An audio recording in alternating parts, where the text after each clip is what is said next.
Hey, what's going on, guys? What's going on, YouTubers? I'm going to talk to you today about how Solomon Mahlangu needs to stop being honored. There's now an army regiment named after him, and April the 6th was the 45th anniversary of Solomon Mahlangu's hanging by the apartheid government.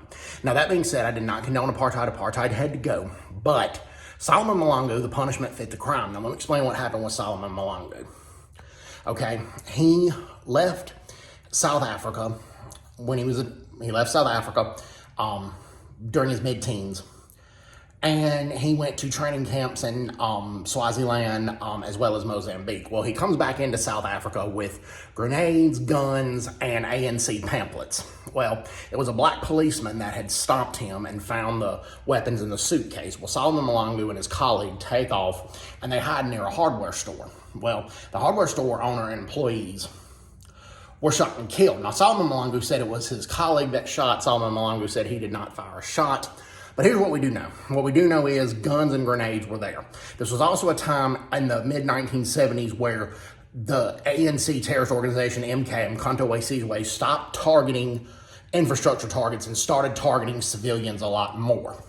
And the Truth and Reconciliation Commission, even after Mahlangu's death, looked at the case and they found Mahlangu guilty of human rights violations, and they refused to posthumously pardon Solomon Mahlangu. But now there's an army regiment in South Africa named after Mahlangu, and there's streets named after him. Solomon Mahlangu was portrayed, and I like, it's a fiction movie. I mean, it's technically based on a true story, but they have a South African actor that has a baby face, and they make Solomon Mahlangu like he's an innocent teddy bear, kind of drawn into the fighting because he believed in freedom and in the struggle.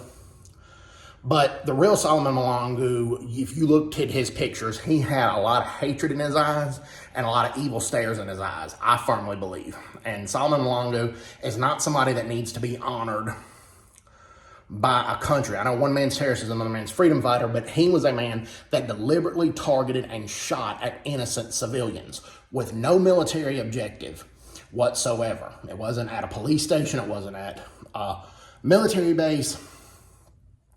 It was at innocent civilians. And the court had ruled that it said it didn't matter who fired the shot. Both of them came with the common purpose to kill innocent civilians, and then the punishment should fit the crime. So, hope everybody's doing well. Take care. God bless you. Bye-bye. Bye-bye.